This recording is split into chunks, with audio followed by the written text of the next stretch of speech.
Shalom, Halo. selamat pagi, selamat Tuhan. Sebelum kita akan memulai ibadah, kita akan menyaksikan sebuah video di mana para pekerja, para penginjil sedang melayani di negeri kita ini. Kiranya kita juga bisa membantu dalam doa setiap penginjilan, setiap tempat di mana mereka ditempatkan, dan kiranya jiwa-jiwa baru bisa semakin pertama untuk memuliakan nama Tuhan. Kita akan melihat video singkat.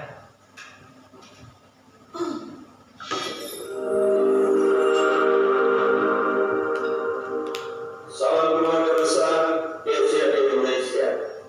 Bulan September adalah bulan misi. Dalam kesempatan ini saya mau mengingatkan kita sekalian akan hakikat kita sebagai gereja misi.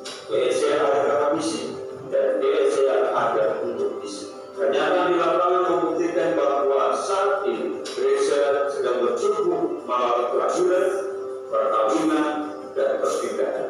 Hasil dari pekerjaan misi sendiri nyaris tidak terdengar. Itu sebabnya dalam kesempatan ini mari kita akan kembali kepada DNA kita sebagai gereja misi. Kita bersyukur kepada Tuhan bahwa dalam perjalanan kita saat ini Tuhan telah memberkati kita dengan 5 urusan lintas budaya dan 5 profesional yang sedang melayani di 4 sumber APK yang ada di Indonesia. Kesempatan ini untuk membangun kembali semangat misi kita bersama. Saya mau menyampaikan salam reaksi. R adalah relevan. Itu artinya bahwa kalau kita konsisten dengan pernyataan kita, maka kita akan menjaga sumber APK yang merupakan kebutuhan yang mendesak bersatu. Emergency. Kebutuhan untuk melayani sumber APK adalah sebuah kebutuhan yang mendesak yang harus segera kita capai. A. Berbicara tentang akselerasi. Sebab percepatan ilahi untuk penuntasan 200 sumber APK yang berkomunikasi. K. Kolaborasi.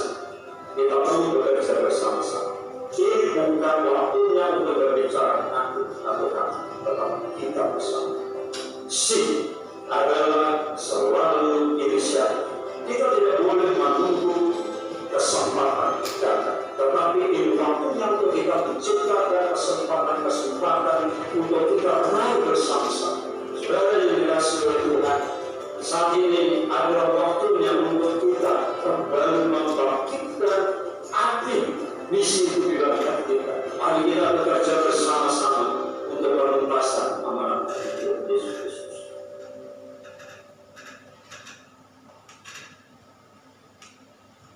Ya, puji Tuhan bahwa pekerjaan Tuhan sedang nyata dalam kehidupan, terutama di negara kita. Biarlah para lepas, para relawan, para misionaris mendapatkan berkat dari Tuhan untuk melayani di suku-suku yang terbaikan, dan kiranya mereka menjadi bagian daripada kita, bagian di dalam kerajaan Allah. Selamat Tuhan. Kita akan mulai ibadah kita. Saya undang para singgah untuk maju ke depan. Kuasa Tuhan itu tak terbatas, tak terselami, dan mustahil bagi kita mengerti berapa besar kuasa Tuhan. Namun satu yang pasti, saat kita ada dalam kondisi yang membutuhkan, benar-benar membutuhkan Tuhan, kuasa Tuhan itu akan nyata dalam kehidupan kita. Mari kita naikkan pujian, mujizat itu nyata. Hallelujah.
Mari kita menyembah tak terbatas, tak terselami kasih Tuhan. Luar biasa, luar biasa sekali kebaikan Tuhan yang ada dalam hidup kita, pertolongan Tuhan di saat kita tak berdaya, kuasa Tuhan biarlah nyata dalam hidup kita. Kita datang kepada Tuhan dengan keadaan hati kita yang benar-benar mencari Tuhan. Walaupun kita saat ini letih, lesu dan beban berat, kita terhimpit berbagai macam pemikiran, persoalan, namun pada hari ini kita datang kepada Tuhan. Kita datang mencari Tuhan, karena Tuhan akan memberikan kelegaan bagi kita. Haleluya Tuhan, haleluya. Terima kasih, tak terbatas kuasa-Mu Tuhan, tak terselami kasih-Mu. Haleluya, haleluya.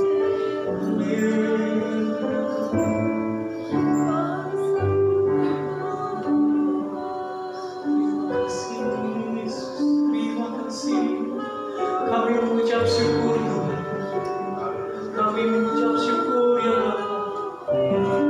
Haleluya, kita mengucap syukur Bapak Ibu Saudara sekalian. Mari kita berterima kasih kepada Tuhan atas kebaikannya kepada kita. Haleluya Tuhan, haleluya Tuhan. Terima kasih, terima kasih Yesus. Terima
Kami siap Tuhan, kami siap untuk menyembah Engkau. Kami siap memuji muliakan nama-Mu ya Bapa. Karena Engkaulah nama segala nama. Engkaulah juru selamat kami. Engkaulah Bapa yang hidup. Engkaulah Bapa yang berkenan atas kehidupan kami.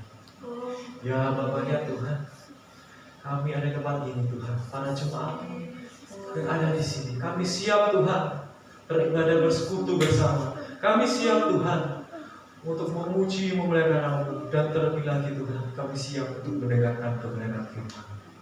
Ya Bapa ya Tuhan, kami berdoa ya Bapa untuk setiap di antara kami yang ada di tempat ini. Kiranya Tuhan memberikan kekuatan bagi kami. Bagi di antara kami yang sedang sakit, kiranya Tuhan jamah sakit penyakitnya. Jika ada di antara kami yang sedang risau, sedang dalam pergumulan, kiranya Tuhan menolong kami. Dan juga Tuhan, kami tak lupa berdoa bagi saudara kami yang dalam perjalanan. Kiranya Tuhan antar mereka, Tuhan jagai mereka untuk sampai ke tempat ini, ke dalam rumah-Mu, untuk beribadah bersama dengan kami. Terima kasih Bapak. Terima kasih Roh Kudus. Kami siap Tuhan untuk memulai ibadah kami. Dari awal hingga akhirnya Engkau memberkati kami. Di dalam nama Tuhan Yesus, haleluya. Amin. Amin. Nah, kita masih berdiri. Kita mengucap syukur, kita memuji nama Tuhan. Karena nama Tuhan penuh dengan kemuliaan. Dan heran betapa besarnya kasih Tuhan dalam kehidupan kita. Kita naikkan pujian, terpujilah nama-Mu.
biarlah nama Tuhan kekal selamanya.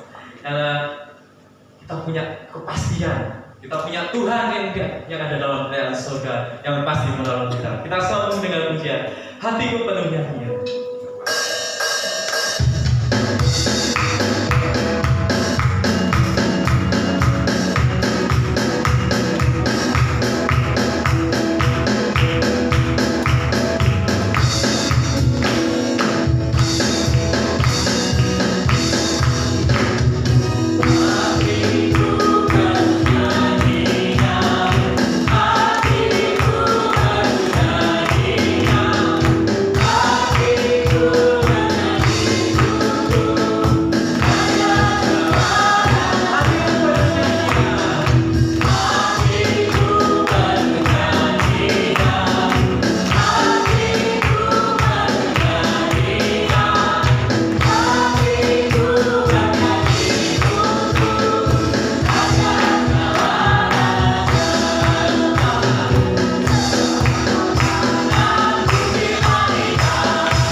Untuk meneruskan kerajaan Allah yang ada di dunia.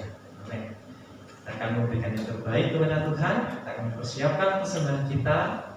Namun sebelum itu kita akan berdoa untuk persembahan yang akan kita berikan. Dalam kasih Kristus saya minta untuk Mbak Angel berdoa untuk persembahan yang akan kita berikan.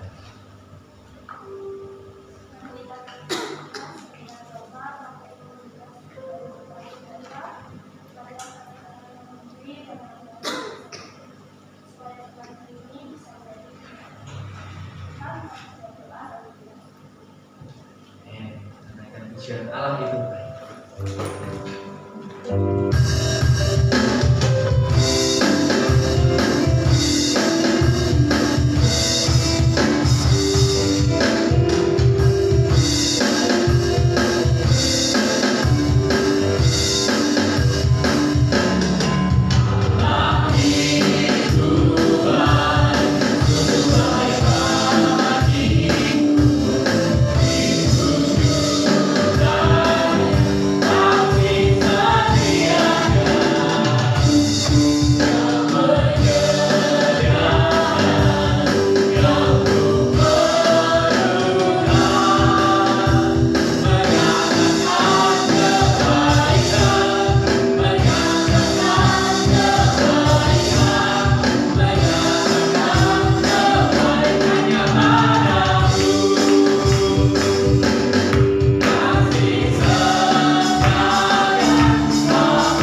untuk mendengarkan firman Tuhan. Namun sebelumnya kita akan naikkan pujian. Tuhan pasti sanggup. Tuhan akan selalu menolong kita. Jadi jangan berhenti berharap kepada Tuhan. Seberapa besar masalah yang kita hadapi, jangan berhenti berharap kepada Tuhan.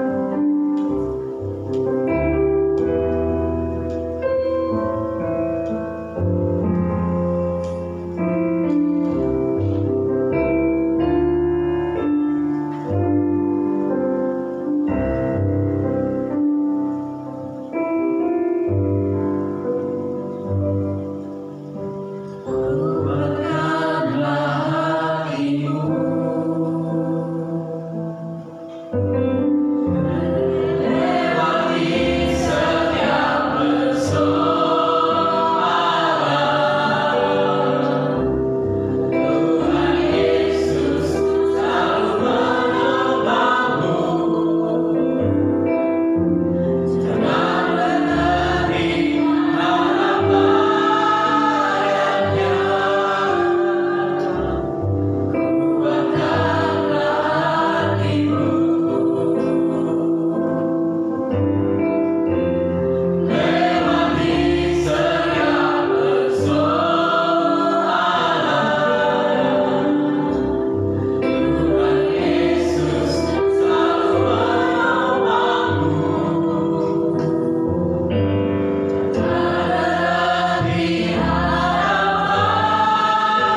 Biarlah Bapa melembutkan hati kita. Biar kita mengerti rencana Tuhan yang ada dalam diri kita. Kita mau ikut Tuhan. Kita mau berserah kepada Tuhan. Biar rencana Tuhan ada dalam hati kita. Bapa lembutkanlah hati. Lembutkanlah hati Tuhan.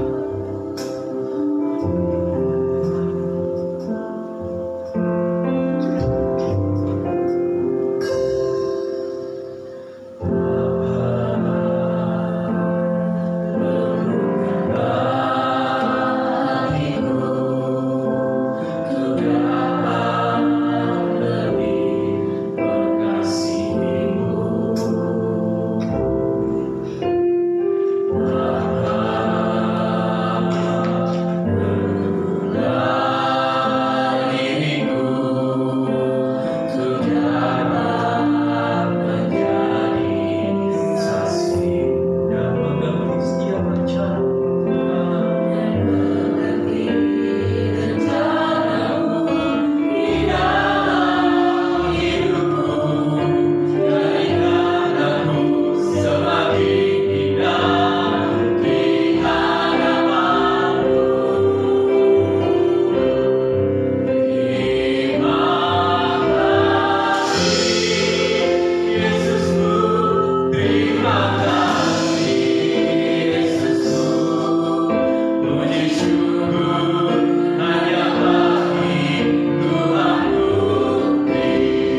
ada bersama-sama di tempat ini.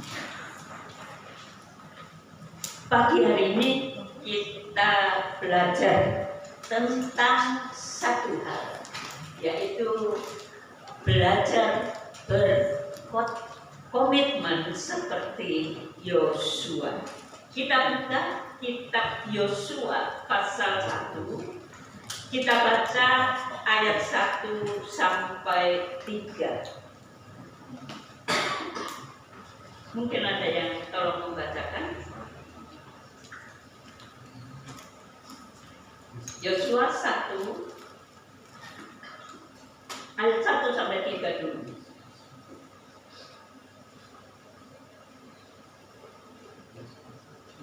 Mari. Yosua 1 ayat 1 sampai 9. Sampai 3 dulu. Oh, sampai 3. Ya, sampai 3 dulu. Perintah Tuhan kepada Yosua untuk merebut tanah Kanaan. Sesudah Musa hamba Tuhan itu mati, berfirmanlah Tuhan kepada Yosua bin Nun, abdi Musa itu demikian. Hambaku Musa telah mati, sebab itu bersiaplah sekarang, seberangilah sungai Yordan ini, engkau dan seluruh bangsa ini, menuju negeri yang akan kuberikan kepada mereka, kepada orang Israel itu. Setiap tempat yang akan diinjak oleh telapak kakimu, kuberikan kepadamu, seperti yang telah kujanjikan kepada Musa. Amin. Puji nama Tuhan. Bapak Ibu, saudara semua, hari ini kita akan belajar untuk menjadi orang yang memiliki komitmen di hadapan Tuhan. Tetapi sebelum itu, mari kita belajar dari Yosua. Yosua adalah hamba Musa. Kita tahu pada masa yang lalu, hamba itu adalah seorang budak.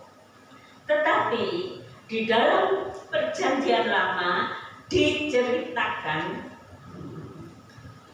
beberapa banyak nabi atau pemimpin rohani memiliki seorang hamba.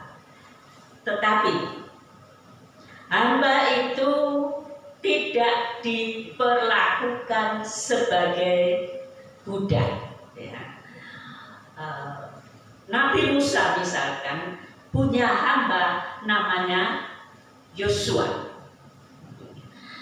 Dan Yosua itu di dalam hidupnya sebagai seorang hamba, dia juga melakukan segala sesuatu yang diperlukan oleh tuannya, menyertai dia, bersama dengan dia, mendukung dalam hal apapun. Jadi hamba daripada para nabi itu memang melakukan pekerjaan hamba, tetapi tidak diperlakukan sebagai seorang budak. Dan di dalam Perjanjian Lama kita belajar beberapa banyak hamba itu yang akhirnya dipakai oleh Tuhan untuk menggantikan tuannya, untuk menggantikan tuannya. Seperti Yosua akhirnya dipakai Tuhan untuk menggantikan Musa. Tetapi Bapak Ibu Saudara sekalian, seseorang yang dipimpin oleh Tuhan menjadi seorang hamba lebih dulu sebelum menjadi pemimpin, dapat dikatakan mereka adalah orang-orang yang rendah hati. Seorang pemimpin yang keluar dari hamba, mereka akan jadi pemimpin yang rendah hati.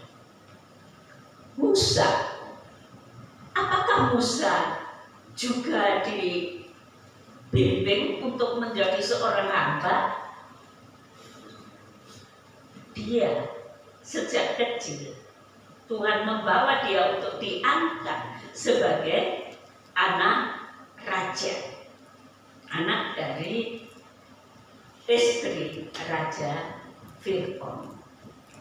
Dia menjadi seorang yang luar biasa. Dia menjadi seorang yang dibekali dengan segala bekal untuk menjadi seorang raja.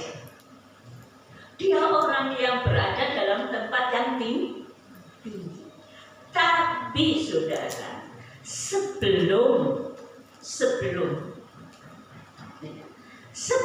ia bisa memimpin umat Israel menuju ke negeri Kanaan, maka dia harus melarikan diri dari Mesir menuju ke Midian.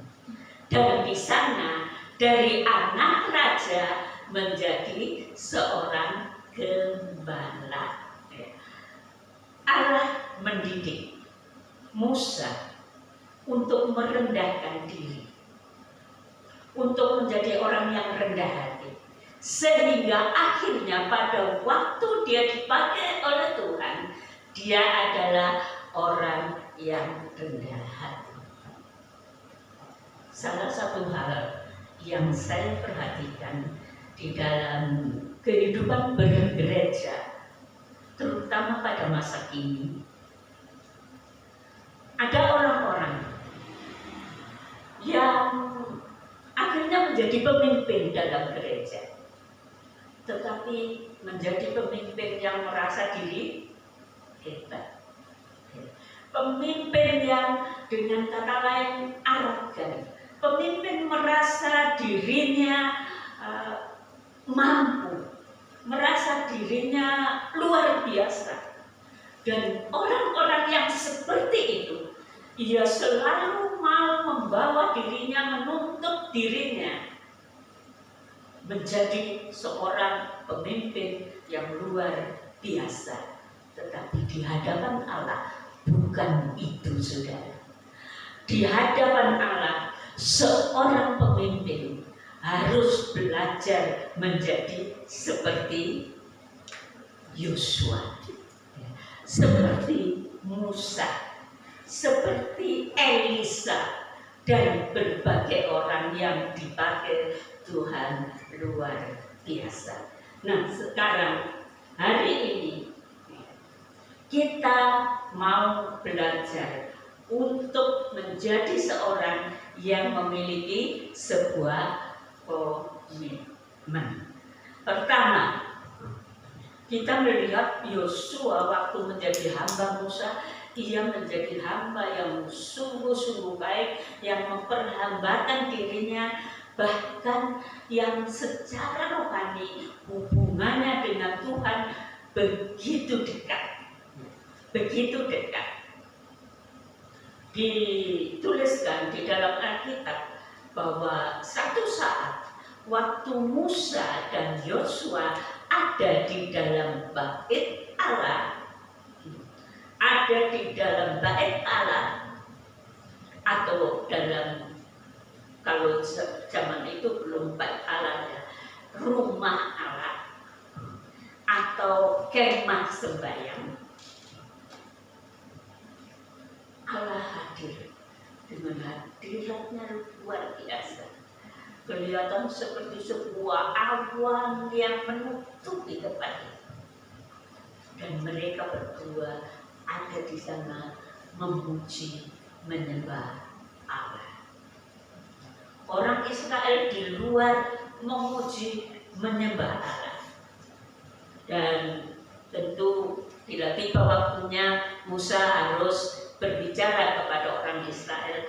Musa keluar dari kemah sembahyang, tetapi Yosua, waktu Musa keluar dari kemah sembahyang menghadap menghadapi seluruh bangsa Israel, Yosua dia tidak keluar untuk mendampingi Musa.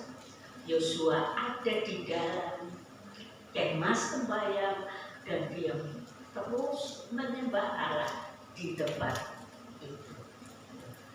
Kalau mungkin seorang hamba yang mau menunjukkan dirinya waktu Musa keluar menghadapi orang banyak, mungkin dia akan ikut keluar menunjukkan dirinya bahwa dia orang yang dekat dengan Musa. Tetapi tidak begitu. Dia memiliki satu hati yang benar-benar dekat dengan Tuhan. Oleh karena itu, maka Allah memanggil dia menggantikan Musa. Apakah semua hamba dari Nabi pasti berhasil seperti Yosua menggantikan Musa? Tidak, saudara. Elisa mempunyai hamba juga, dan pada umumnya para nabi tidak semua mempunyai hamba seperti itu. Tetapi satu saat hamba itu mulai tertarik kepada uang, kepada harta benda yang akan diberikan oleh Naaman kepada Elisa, karena dia telah disembuhkan dari sakit kusta. Elisa tidak mau, tetapi dia begitu tertarik. Waduh, tuanku ini keterlaluan, ada berkat yang sedemikian banyak, tidak mau menerima. Lalu dia mencari jalan untuk meminta dari Naaman untuk mendapatkan uang. Karena itu, maka dia tidak bisa menjadi pelanjut dari Elisa. Dia dihukum Tuhan dengan kena kusta. Bapak, Ibu, dan saudara sekalian, mari kita belajar. Mari kita belajar bahwa orang yang mau dipakai Tuhan, orang yang ingin dipakai Tuhan, buangkan kesombongan. Allah tidak akan memakai. Allah tidak akan memakai saudara dari kesombongan. Engkau mungkin pandai, engkau mungkin kuat, engkau mungkin hebat kelihatannya, tetapi pekerjaan Tuhan adalah pekerjaan Roh Allah, bukan pekerjaan kita. Kita adalah seorang hamba. Karena itu, jangan ada suatu perasaan saya tampil di depan, saya menjadi pemimpin karena saya bisa, saya hebat, saya sanggup. Bukan itu, saudara. Saya menjadi seorang yang berada di depan, melayani yang lain. Kita adalah seorang hamba. Saya seorang hamba. Saudara yang tampil di depan adalah seorang hamba. Dan kita akan dipakai oleh Tuhan bila mana kita tahu diri saya seorang hamba.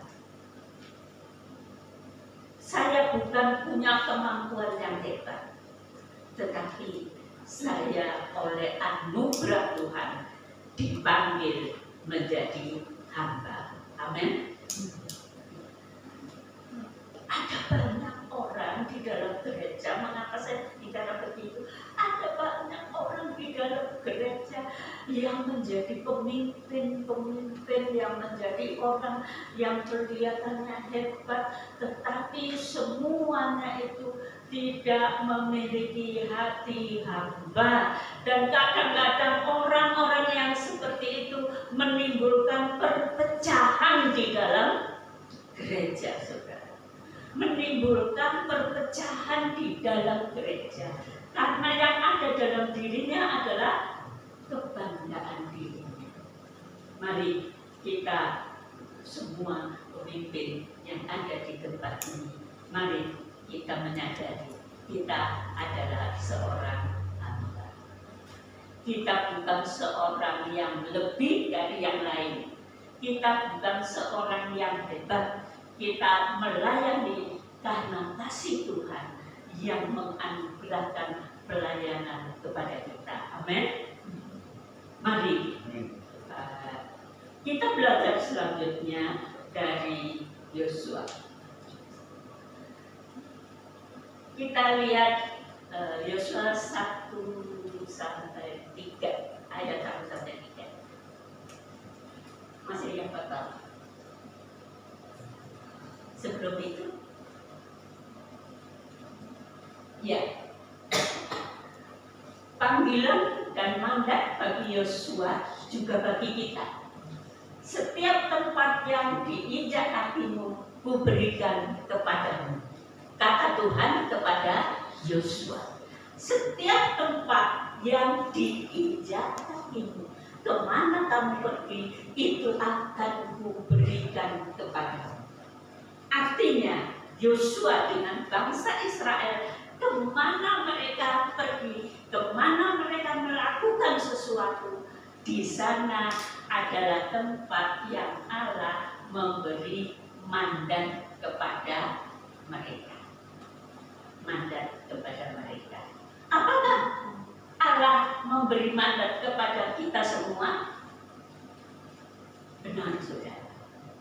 Kita semua diberi mandat oleh Allah. Tidak pilih-pilih, saudara. Kita satu persatu yang menjadi anak Allah diberi mandat. Diberi mandat apa? Untuk menjadi terang dunia ini. Amin. Untuk menjadi berkat bagi banyak orang. Ladang saudara dan ladang saya berbeda. Ladangnya Mas Yose dengan Mas Luki berbeda. Ladang kita semua berbeda. Kalau saya punya ladang di SMK Multimedia, saya bergumul untuk di sana. Kalau saudara punya ladang di tempat di mana saudara berada, tempat di mana saudara bekerja, mungkin Pak Gianto dengan Ibu Iba di Bugis sana, itulah ladang yang Tuhan berikan. Dan Tuhan memberi mandat kepada masing-masing. Di dalam pekerjaan, di dalam segala usaha, di dalam apa yang kita lakukan, di sanalah Tuhan memberi mandat kepada saudara seperti kepada Yosua. Kita lanjut. Yosua 5 sampai dengan 7. Saya persilahkan seseorang membacakan.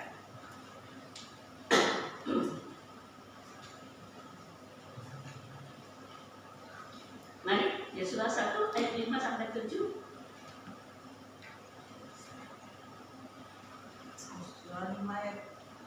Yosua 1 ayat 5 sampai 7.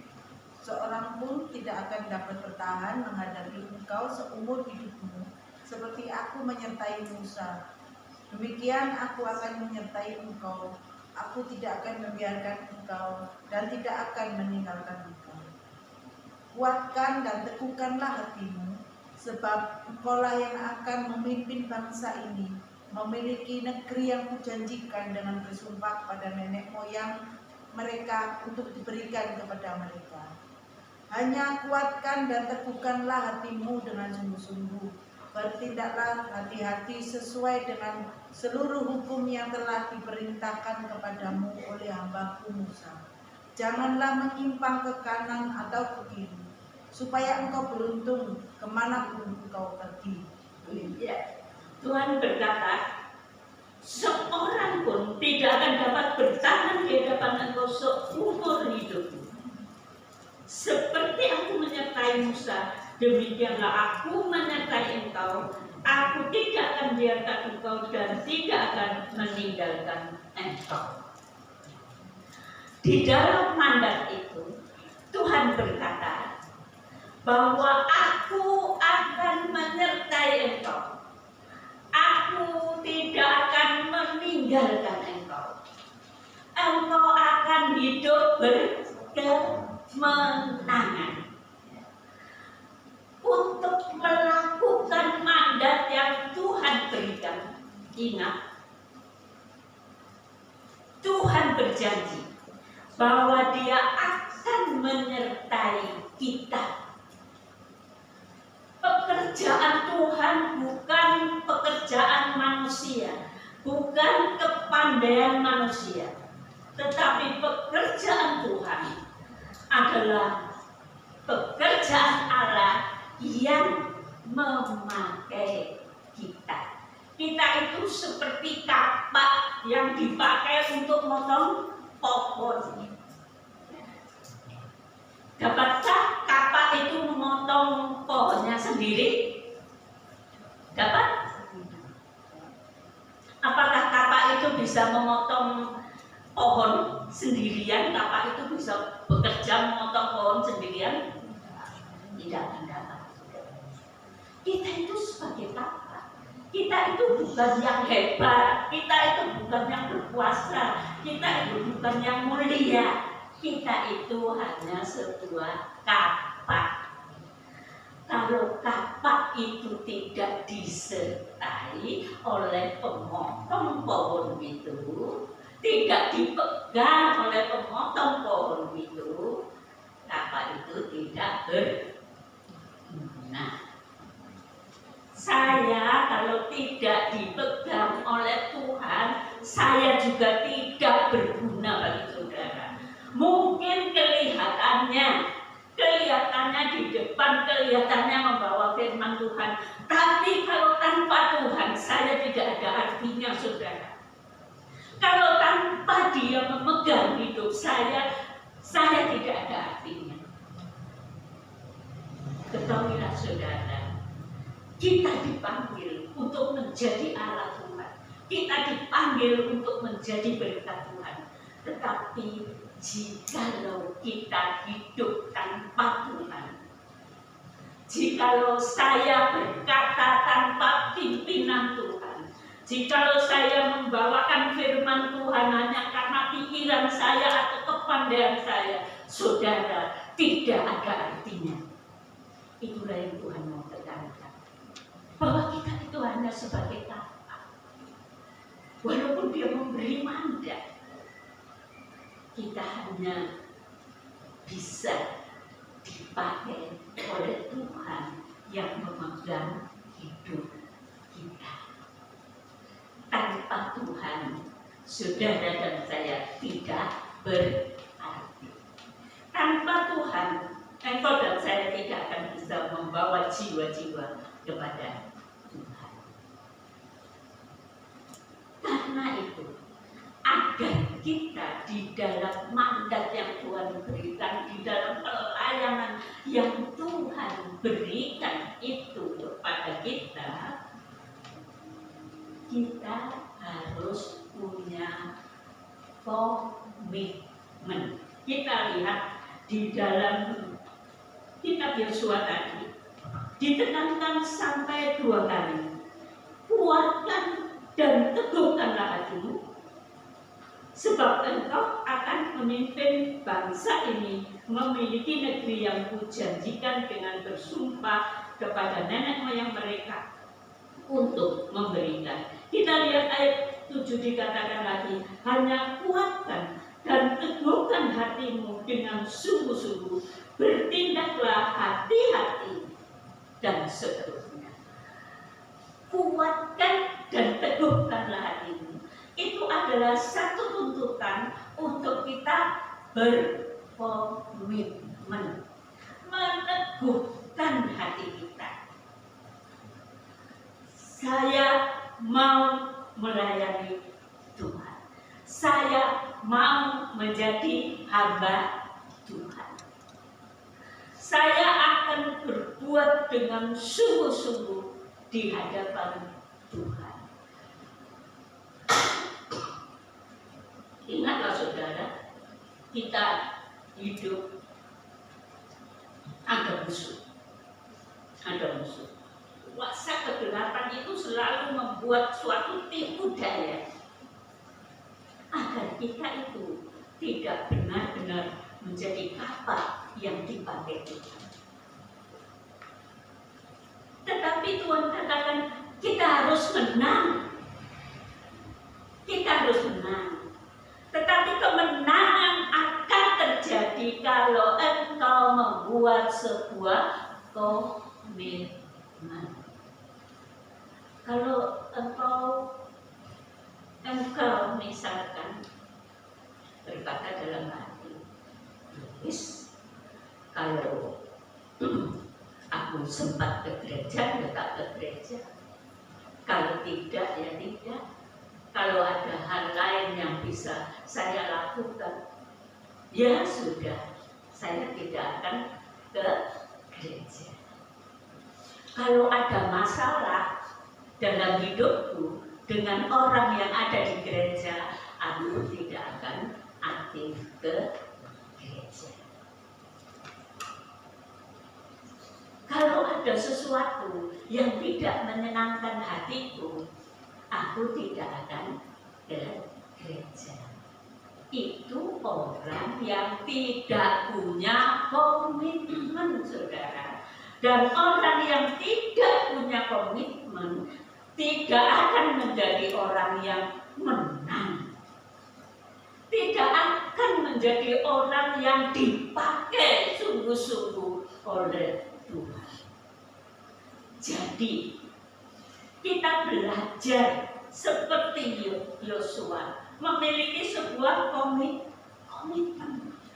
Apapun terjadi di gereja, saya akan tetap ke gereja karena Tuhan yang menghendaki. Kalau saya marah sama Deborah, saya akan tetap ke gereja. Kalau kita berkomitmen. Kalau saya tidak senang dengan Mas Yosua, Yose, tidak senang dengan Mas Yose, saya akan tetap pergi ke kaum muda. Amin. Ya, saya harap semuanya akan berkata amin.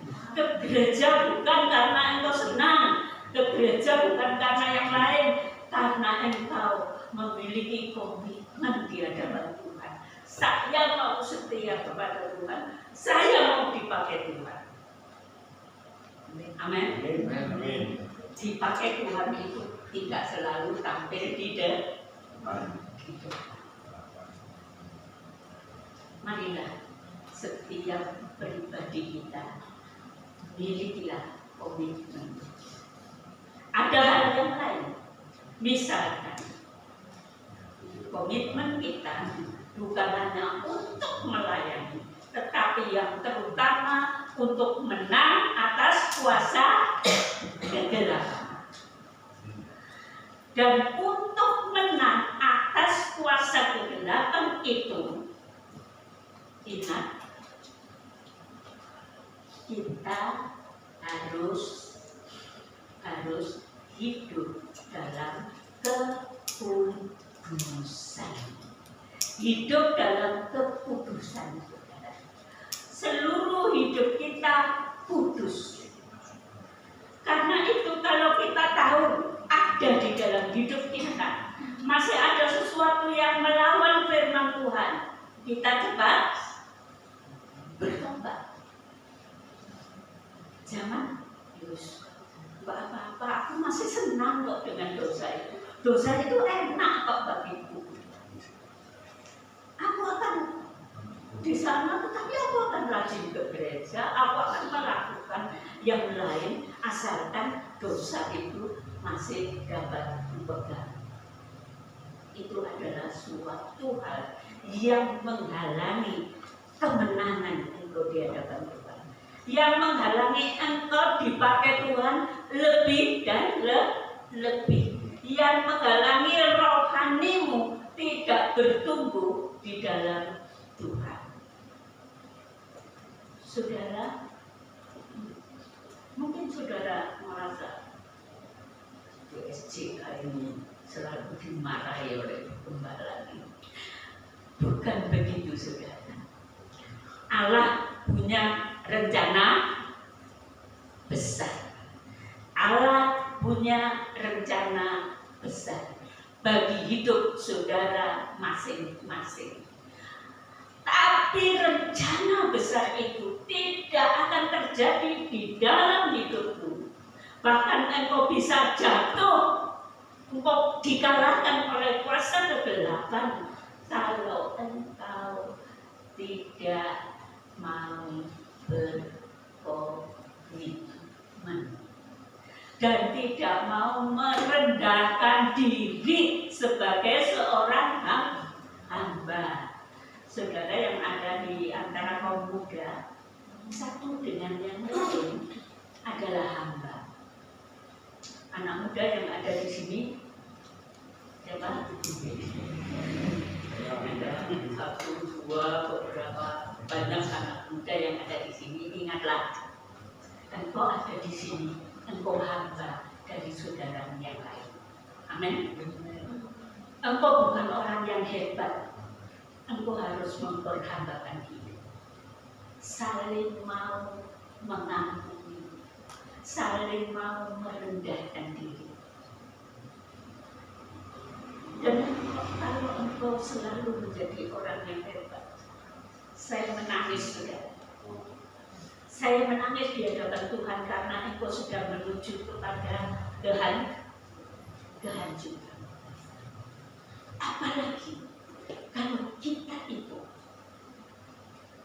ada jiwa yang mulai dimenangkan, yang masih belum ingin di dalam Tuhan, kita harus menunjukkan kasih, perhatian, kepedulian antara kaum muda, antara orang dewasa, antara anak-anak sekolah minggu. Semuanya itulah yang Tuhan kehendaki. Itulah yang Tuhan kehendaki.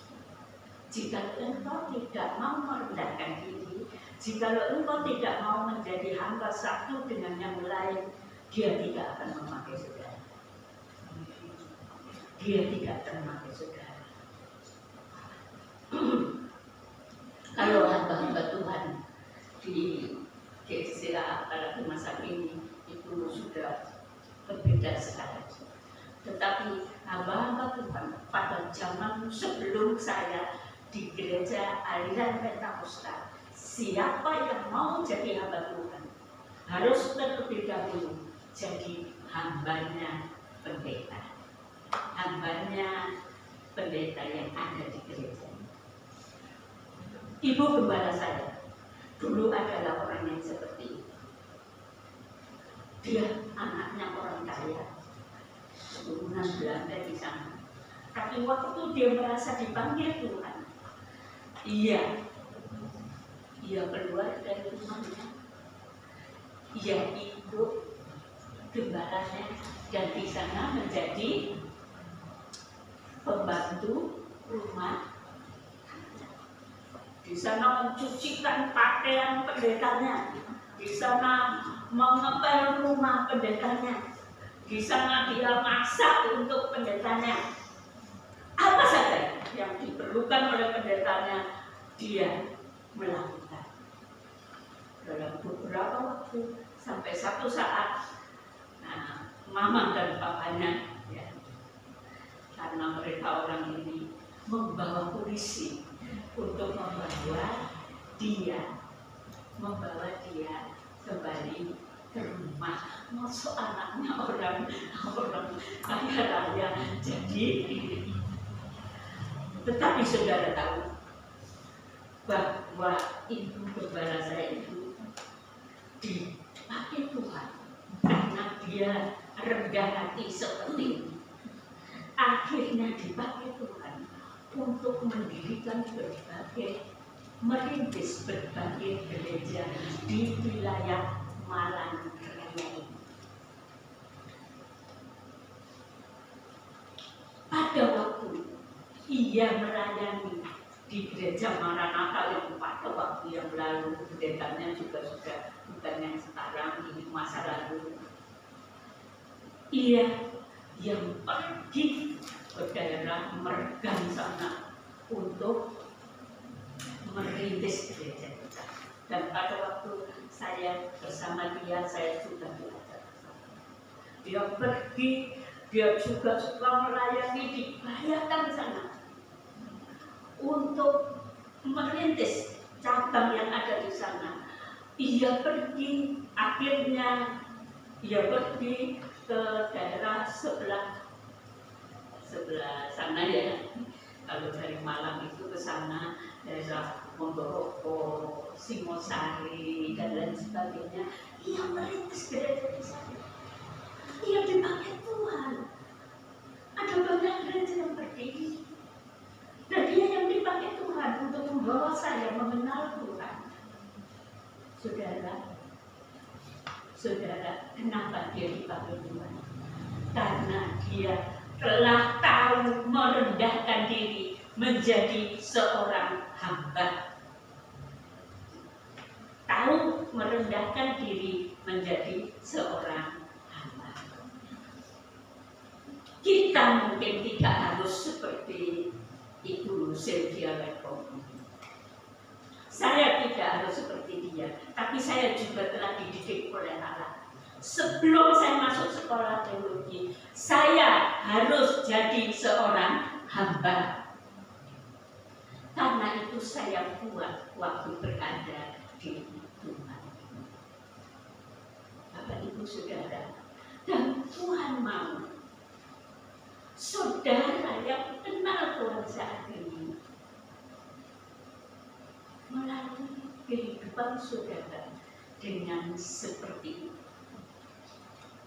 Jadikan dirimu hamba terhadap yang lain. Waktu Tuhan Yesus sebelum disalibkan, ia bersama dengan murid-muridnya. Bersama dengan murid-muridnya merayakan Paskah. Dan pada malam Paskah terakhir itu, apa yang dilakukan oleh Tuhan Yesus? Apa yang dilakukan? Membasuh kaki murid-muridnya. Itu adalah pekerjaan hamba yang paling rendah. Lalu Tuhan berkata, kamu tahu, aku Tuhan dan gurumu, tetapi aku membasuh kakimu. Aku Tuhan dan gurumu, tetapi aku membasuh kakimu. Lakukanlah itu. Jika seorang ingin menjadi penguasa di dalam dunia ini, mereka mencari kehebatan. Tetapi jika orang ingin menjadi alat Tuhan yang berharga, kata Tuhan, hendaklah kamu menjadi hamba bagi saudaramu. Amin. Kok satu saja yang amin? Siap menjadi hamba bagi saudaramu? Amin. Apa hanya siap jadi pemimpin? Amin. Siap jadi pemimpin baik, tetapi siap dulu jadi hamba. Siap dulu merendahkan hati. Siap dulu menyesuaikan diri dengan semua orang, apapun keadaannya. Siap dulu untuk tidak menjadi orang yang hebat. Itu yang harus ada dalam hidup kita. Dan kita percaya. Saya percaya. Kalau saudara dididik oleh Tuhan seperti ini, berarti Tuhan akan memakai saudara. Amin. Marilah kita berkomitmen seperti Yosua. Jadilah seorang yang tahu menjadi hamba. Kita baca yang berikutnya, ayat 8 dan 9. Silakan membacakan.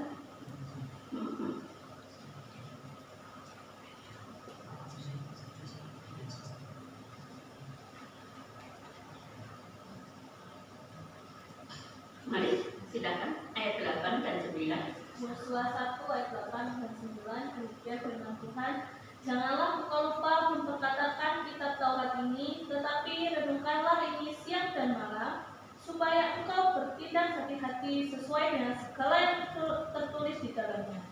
Sebab dengan demikian perjalananmu akan berhasil dan engkau akan beruntung. Bukankah telah kuperintahkan kepadamu? Kuatkan dan teguhkanlah hatimu. Janganlah kecut dan tawar hati, sebab Tuhan Allahmu menyertai engkau kemanapun engkau pergi. Amin.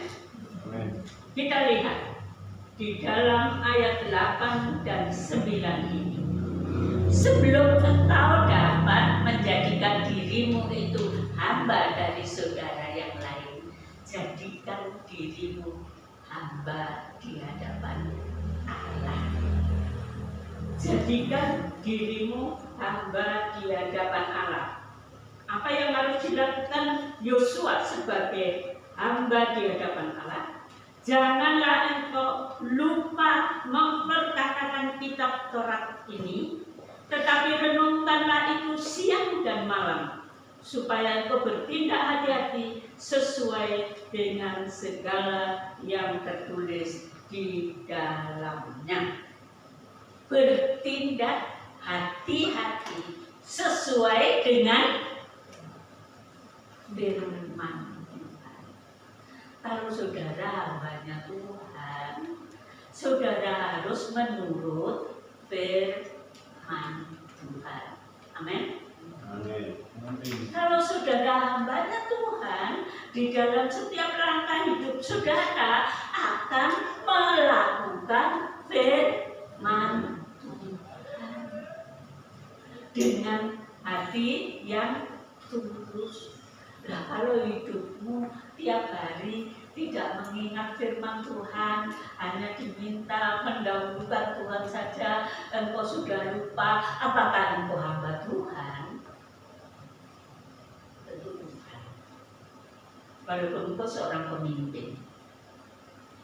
Jadi ingatlah apa pandangan dunia ini, pola pikir dunia ini dengan pola pikir kita yang anak Tuhan atau pola pikir firman Tuhan itu seringkali bertolak belakang. Jangan pakai pola pikir manusia duniawi, pakai pola pikir firman Tuhan. Pertama, bertindak hati-hati sesuai dengan firman Tuhan, bukan sesuai dengan keinginanku, bukan sesuai dengan kebanggaanku. Bertindak hati-hati sesuai dengan firman Tuhan. Yang kedua, jangan menyimpang ke kanan atau ke kiri. Domba yang hilang digambarkan ada 100 domba yang digembalakan. Semua domba berjalan bersama-sama di bawah pimpinan dari gembala. Tetapi domba yang satu ini berlihat, di sana ada banyak tumbuh-tumbuhan yang indah, ada apa itu? Kupu-kupu yang bagus. Domba ini masih belum dewasa, menggambarkan orang yang belum dewasa secara rohani. Dia, oh, di sana ada kupu-kupu bagus. Dia lari ke sana, dia mengejar kupu-kupu. Kemudian dia masuk lagi, ada sesuatu yang menarik perhatiannya. Saya akan masuk di sana. Itu menyenangkan. Itu terbaik buat diriku. Lama-lama, karena dia melihat hal yang lain, tertarik kepada hal yang lain daripada firman Tuhan, maka akhirnya dia terhilang, masuk ke dalam hutan dan terperosok di jurang. Kenapa? Karena menyimpang ke kiri atau ke kanan. Mari, tetapi karena kasih Allah, Tuhan Yesus Sang Gembala itu masih mencari dia, mencari domba yang hilang, masih ditolong. Tetapi itu menjadi satu pelajaran dalam hidupnya untuk lain kali tidak akan menyimpang ke kanan ataupun ke kiri. Kemudian hal yang berikut, perkatakan firman Tuhan. Kadang-kadang juga saya harus berhati-hati. Kalau saya bicara dengan yang ada di sini yang belum kenal Tuhan, ya, yang bersama dengan saya harus hati-hati. Kadang-kadang orang yang ada di kampung itu kan suka gosip, ya, suka gosip, suka ngomong ini, si itu ngomong itu, si ini. Mungkin ada yang mengatakan kepada saya gimana gitu. Saya harus berhati-hati. Kenapa? Supaya saya tidak terjebak ikut mereka. Supaya saya dari mulut saya ini yang keluar firman Tuhan. Dari mulut saya yang keluar firman Tuhan. Apa tiap hari dari mulut Bapak Ibu Saudara yang keluar firman Tuhan?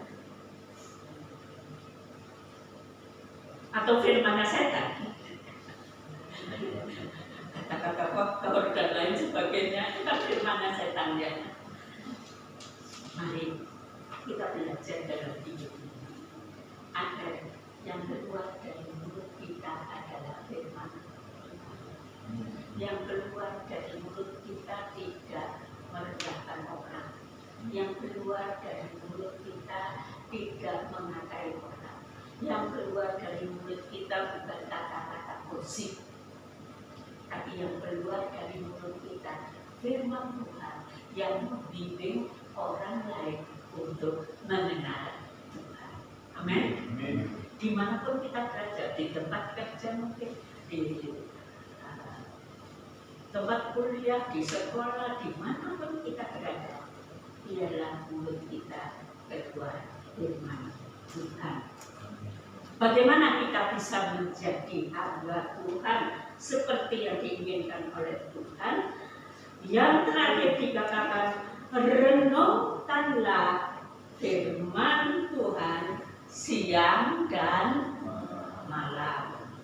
Renungkanlah firman Tuhan siang dan malam.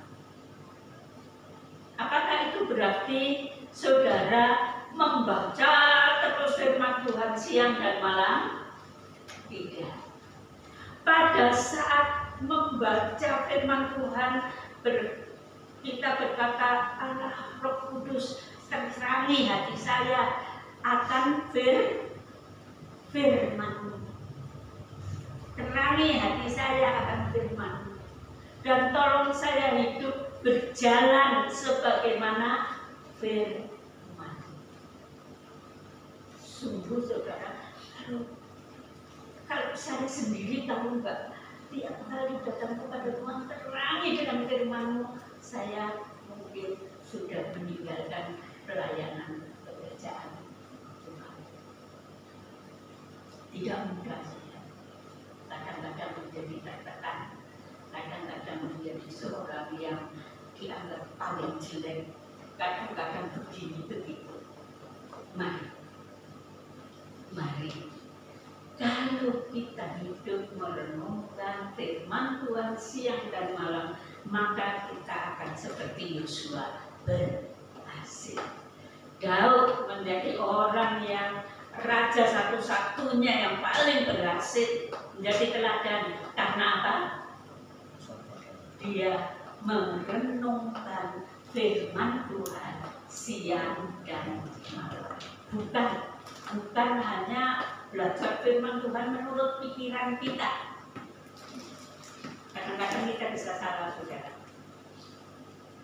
Tetapi membuka hati kepada Tuhan yang berbicara kepada kita melalui firman-Nya. Kadang-kadang ada anak-anak Tuhan bukan hanya tidak pernah merenungkan firman Tuhan sendiri ya, tetapi rajin ke gereja, mendengar firman Tuhan di gereja, tetapi yang ada di pikirannya bukan membuka hati kepada firman Tuhan. Kalau firman Tuhan menyentuh hatinya, dia jadi sepertinya walaupun tidak kelihatan tapi di dalam hatinya dia melawan firman. Orang yang seperti itu akan mengalami hidup yang jauh dari Tuhan. Saudara, kita tidak hidup dengan kekuatan kita sendiri. Kita hanya hidup oleh tangan kasih Allah. Dan mari kita membawa hidup ini dekat dengan Tuhan. Kita akan menang. Percayalah. Sementara beberapa banyak waktu saudara sudah dipakai Tuhan, tapi Tuhan akan pakai lebih. Amin. Tuhan akan pakai lebih. Gereja ini akan dipakai Tuhan lebih. Tetapi harus ada yang mau menjadi hamba saudara, yang mau membuat satu komitmen di hadapan Tuhan. Saya mau menjadi hamba Tuhan, saya mau menjadi hamba saudaraku seiman yang lain. Amin. Ya, saya adalah hambanya Tujuh. Itu memang firman Tuhan katakan. Saya adalah hambanya siapa? Semua yang ada di sini. Itu yang benar. Kalau saya mengatakan saya pendeta Tujuh Sopo, misalkan itu sesuatu yang berlawanan dengan firman Tuhan. Itu tidak ada kerendahan hati. Mari saudara, kita datang kepada Tuhan. Kita lihat hati kita. Apakah kita sudah mengambil sebuah komitmen untuk hidup di dalam firman Tuhan? Kita nyanyikan Ibuku, Bapa, ku persembahkan untukmu.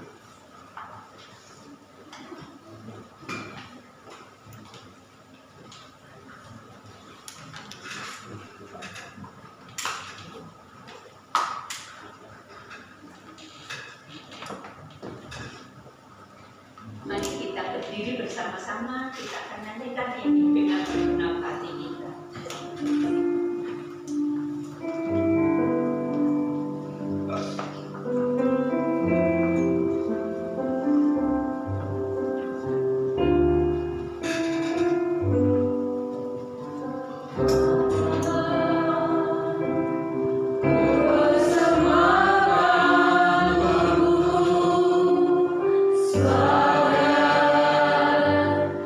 Bersembah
Ibu Setiadi berdoa buat kita dan berdoa untuk saudara-saudara yang lain yang tidak hadir di tempat ini.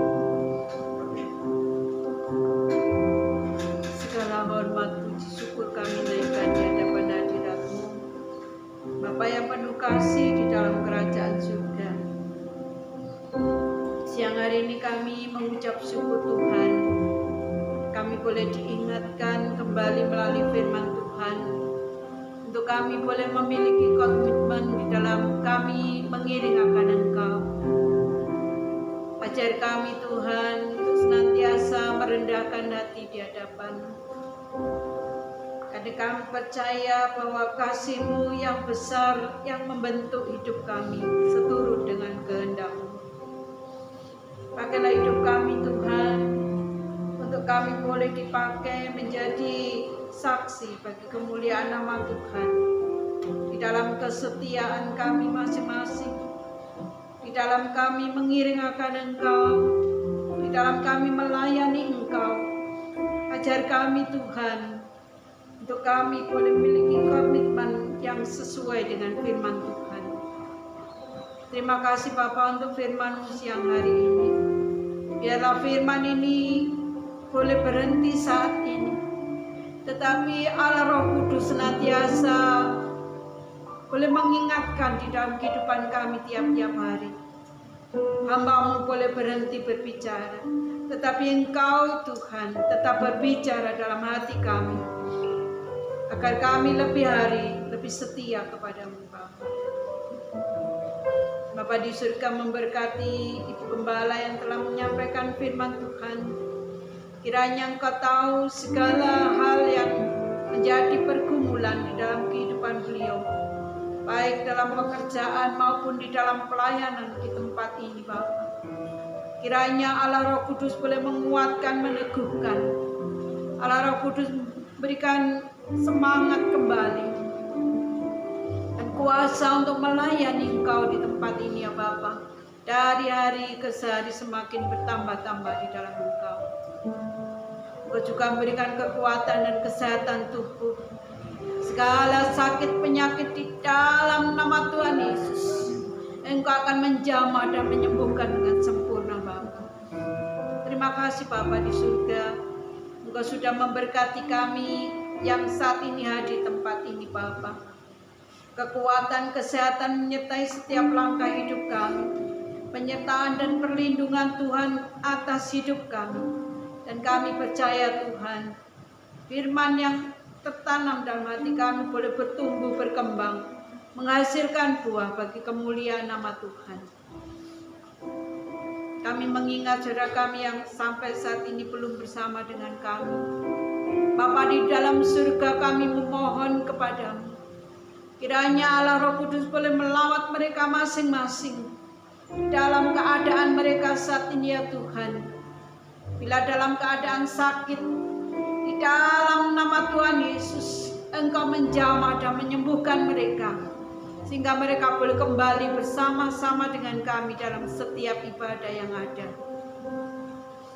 Setiap persoalan masalah yang dihadapi saat ini, kami mengucap syukur Engkau Allah kami yang luar biasa. Engkau akan memberikan kekuatan bagi mereka. Engkau akan berikan jalan keluar bagi setiap pergumulan mereka. Dan kami yakin kemenangan itu menjadi milik kami semua Bapa. Terima kasih Bapa di surga, terima kasih. Kami menyerahkan semua seluruh sidang jemaat-Mu, baik yang ada saat ini maupun yang tidak hadir saat ini. Kami percaya Tuhan punya rencana yang indah. Tuhan punya rencana yang besar bagi gereja kami. Kami berdoa buat jiwa-jiwa itu Tuhan, untuk mereka boleh memiliki komitmen setia sampai selama-lamanya. Kami menyerahkan segala doa dan ucapan syukur kami di dalam nama Tuhan Yesus, Juru Selamat kami yang hidup. Haleluya. Amin. Mari angkat tangan Bapak Ibu Saudara sekalian. Bapak Ibu Saudara yang saya kasihi, marilah kita pulang dengan segala berkat surga yang Bapa Surgawi sudah anugerahkan kepada kita. Marilah kita pulang dengan kasih karunia anugerah dari Tuhan kita, Yesus Kristus. Dan marilah kita pulang bersama Allah Roh Kudus yang menyertai kita, yang menguatkan kita, yang memimpin kita, dan yang mengurapi kita untuk menjadi berkat bagi banyak orang. Biarlah kita pulang bersama dengan Roh Kudus dari saat ini sampai Maranatha, Tuhan datang yang kedua kali. Di dalam nama Tuhan Yesus, saudara yang percaya katakan,